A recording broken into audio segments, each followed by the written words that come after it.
9 years old. Actually, my whole life, I loved prank calling. I loved it. I could not get enough of it when I was very, very young. Um, my family was poor and we didn't have a car, so we would walk all over the city. And one of the very um, regular places I remember was Walmart, of course. Right. We would steal shopping carts. This is besides the point, but we would steal shopping carts. And one of these days, I remember my dad was really getting it on the shopping cart, and he ran right into the curb, and I flung forward and busted my lip. Yeah. I remember looking at my lip in the mirror and going, like, that was about 5 maybe. I don't know. But around that time, I also loved prank calling. So one of the visits to Walmart, I loved prank calling 911 especially. There was something about prank calling the as much as a 5 or 6 year old can recall hierarchy, uh, levels of thinking. You kind of think of it like, well, if your dad was arrested in front of you, then you think of it like your parents and cops. So I loved prank calling cops, and I would always ask for the fire department for some reason. I did this in a hotel room. We left the state due to an arrest warrant that was narcotic related, domestic related. We fled the state there was a warrant out, and we were staying in a hotel. And as soon as we got there, actually, as soon as we got there, we lost our cat. My mother was changing out its carrier, and the cat ran away. And she was, unfortunately, as it is now occurring to me, the subject of a lot of unfair blame. And so I needed to take a load off because my cat, Negruzzo, had ran away. And so I took a load off the only way I knew how. My mom was in the shower. My dad and my older brother, the 4 boys, have been disbanded. As we had to flee the state, we were left with an awful decision for not us, but you know what? Don't worry about it. That's a story for another day. But the 4 boys have been disbanded. So, as my father and older brother went out to the car to grab more things, and my mom was in the shower, I was like, I have a little sliver, a window. I'm under 6 at this point. 6, probably 6, 5 or 6. I was in kindergarten, and I'm a December baby, so I was probably 5, because once I got to this other state, I started kindergarten. So, I dialed 911, and to my surprise, it didn't go through. That's never happened before. I didn't know what to do. That was really weird. I'm like, you're the cops. What? But I was like, whatever. I ain't got time to think about this. I'm in a hotel room, partied up. You can't have a cigarette, fucking do something else, I guess. And so my father and my older brother get back, and my mother gets out of the shower. Hey, I don't need your input. You weren't there. You were not even conceived of. And it was great. My mom got out of the shower, and the whole band was back together again in the same room. Since we've been in this hotel room, since we first got in this hotel room, we were all in the same room together. And excuse me. I'm trying to tell a story. Thank you. A hotel employee bangs on the door. And my dad opens it. Yes? Hello?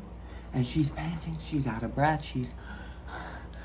I just wanted to make sure everyone is okay in here because there was 911 dialed from this room. And it was a very short mystery. Very short mystery. Somehow they all knew. And I had no idea. Well, I was the only one left in the room in retrospect. Would have said I'm not quite sure how they knew. But now that I'm kind of laying it all out in sequential order, it was kind of obvious. So, I was not able to swim in the pool the one day that we were staying there.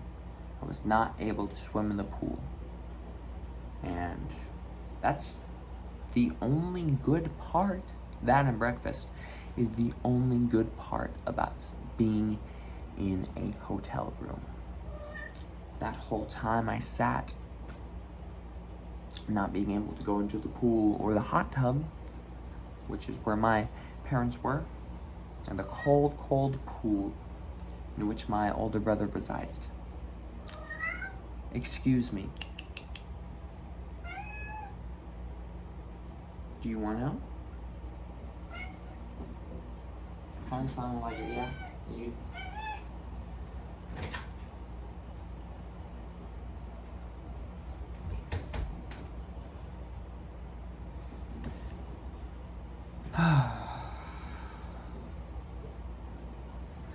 When I was 9 years old, I still liked prank calling. And one of these days I got my friends in on it. I was like, guys, you know what would be just a blast is if we prank called. And we thought about, I laid this out, but this other friend of mine, we kind of started, he was going, he's like, I love that idea. We could prank call teachers. Let's prank call our school. We did prank call our school, and that was phenomenal. But I landed on an abortion clinic. At 9 years old, I thought maybe an abortion clinic might just be the white whale of this operation. Excuse me 1 second. That is what you were laying on. Sponsored by Mormon Soda. So, we prank call the clinic. And our story, not so much story, but our position, excuse me,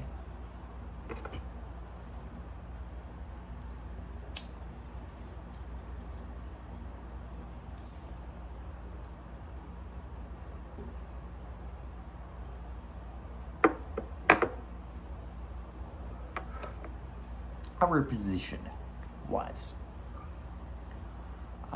we have a 4-year-old child whom we would like you to do what you do best, in terms that YouTube likes.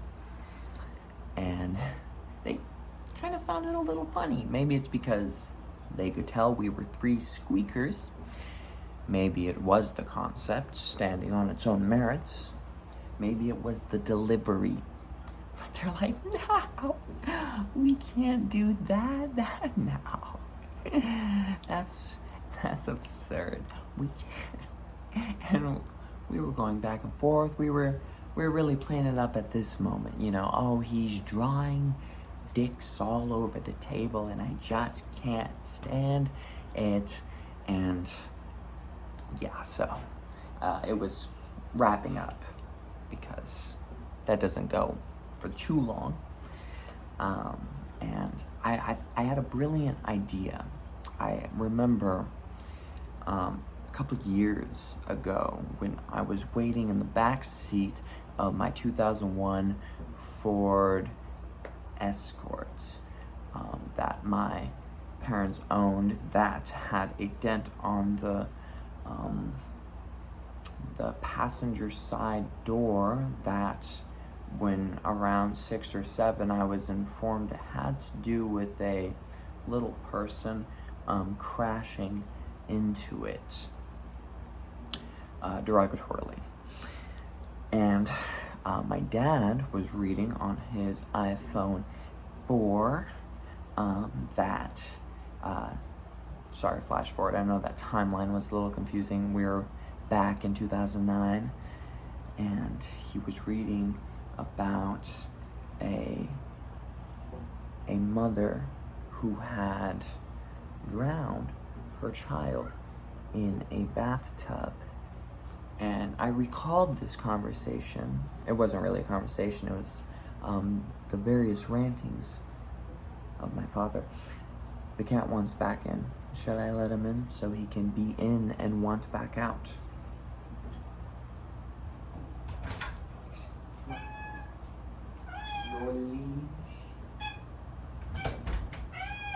Yes. Had a mother who drowned her child in a bathtub, and so I recalled this as perfect ammo for the situation. So as we were wrapping up, I was like, you've been a joy, you've been a treat, you've been a pleasure. Thank you anyway. I will just drown them in the bathtub. Thank you. And I hung up, and we thought nothing of it. And then we were on to our next game, whatever that might be. I think it had something to do with no eyesight. I used to know it at one point. I used to think that I would never not know it. I used to think I would never not know a lot of things. And then those times come around, and suddenly you don't know those things anymore. They don't go away, do they? They're still there, right?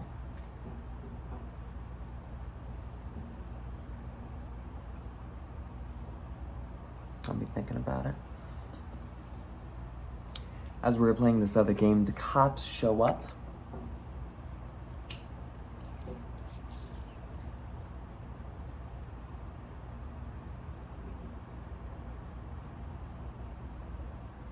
They say, do you have a little brother? To the three of us.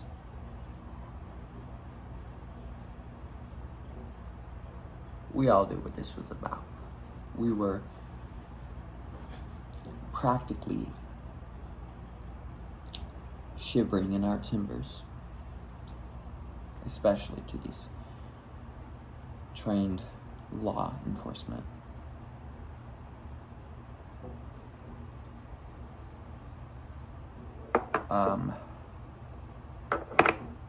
They said, you guys been making phone calls?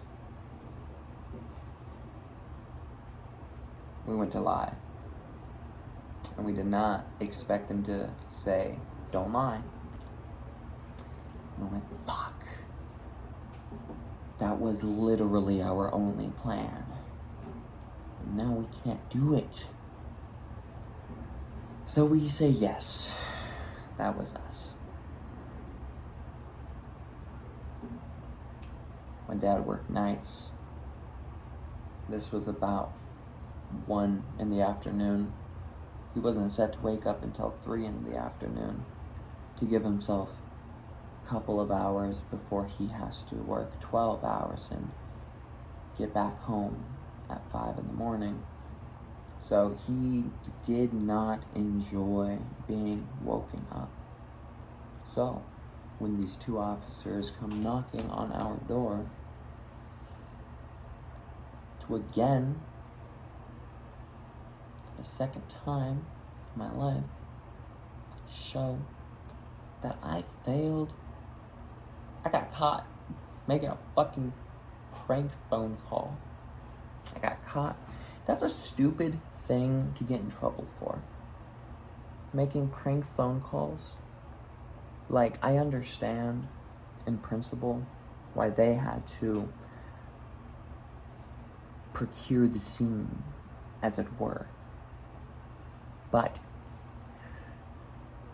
you know, like, to not be able to get away with a prank phone call, it's embarrassing.